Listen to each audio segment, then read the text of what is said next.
Revelation, the seven trumpets.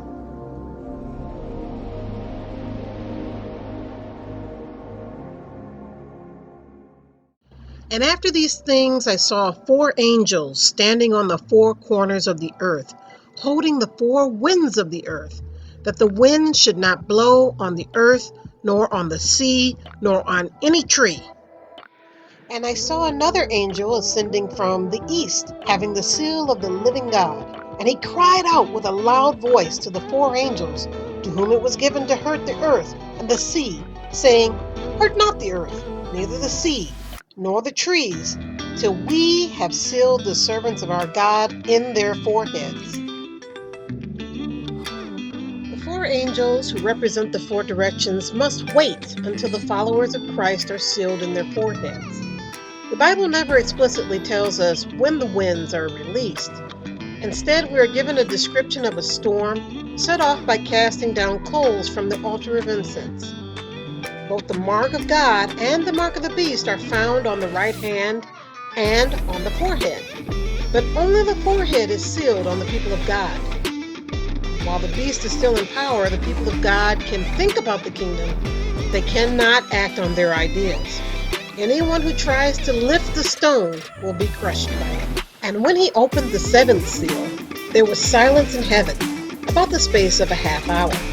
Just as in Kabbalah, the seventh period is a time of rest to denote the end of one cycle before the next cycle begins.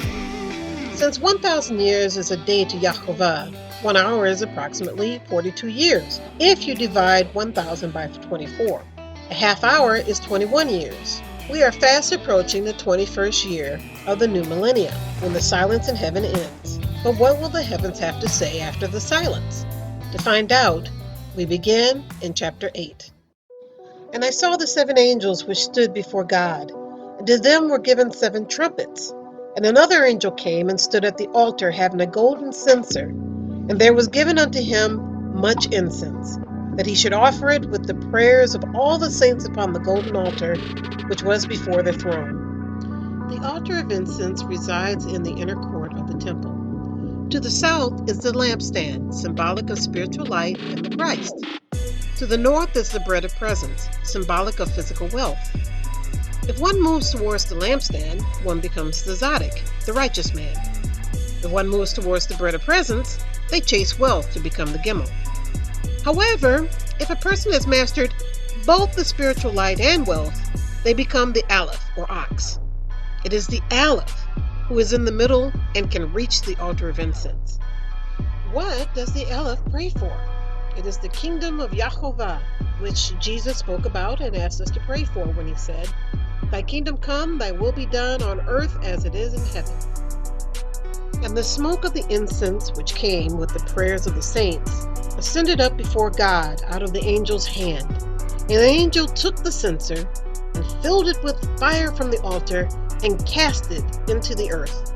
And there were voices and thunderings and lightnings and an earthquake.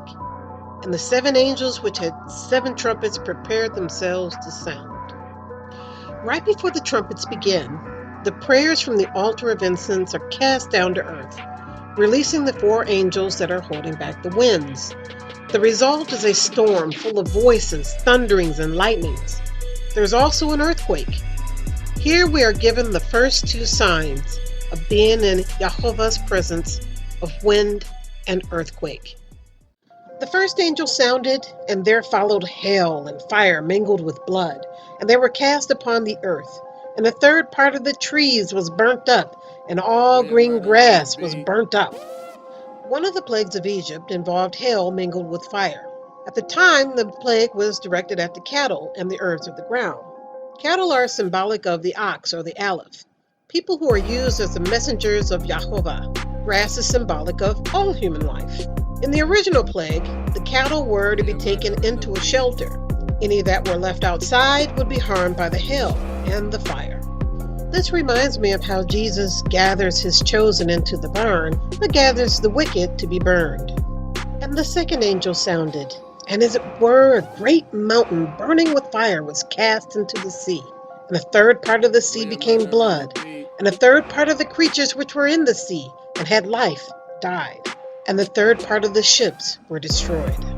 We've already seen several indications that the mountain cast burning into the sea is Babylon. She is the mistress of the sea and of the merchants, so her death affects the sea and the people and the ships of the merchants. We also have the prophecy of Tyre, where the sea shall rise up against Tyre, king of the merchants. He will also be burned with fire because of his corruption. And the third angel sounded, and there fell a great star from heaven, burning as it were a lamp, and it fell upon a third part of the rivers and upon the fountains of waters. Stars are symbolic of angelic beings, even the Elohim. This trumpet corresponds to the casting down of the great dragon, who dragged a third of the stars with him.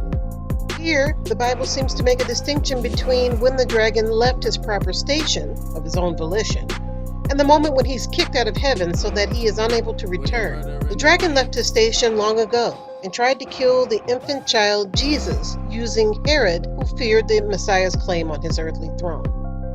But Jesus told us that his kingdom is not of this world, but of the world to come. When the dragon is kicked out of heaven for good, he knows that he has but a short bit of time to operate before the earth ascends and the new earth is beyond his reach. And the name of the star is called Wormwood, and a third of the waters became wormwood. And many men died of the waters because they were made bitter. Wormwood is a poison in the waters. It is justice turned to injustice. In Hebrew, the word translated as wormwood is ayana, which means cursed.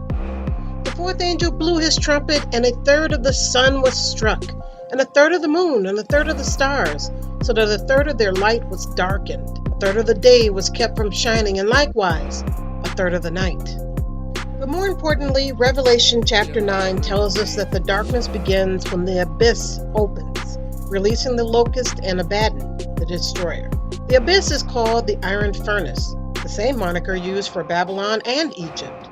Jeremiah describes how the destroyer is used to test and purify Israel by smelting them like the iron furnace. The prophet laments that no matter how much the destroyer tries to remove the sin of the people, it continues to remain. In addition, the plague of locusts is the plague of Egypt that immediately follows the plague of hail and fire.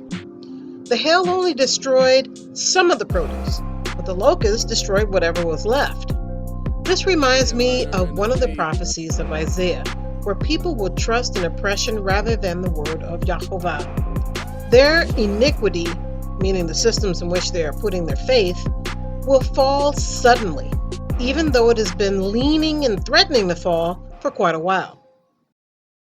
Please join us for the completion of the 7 trumpets.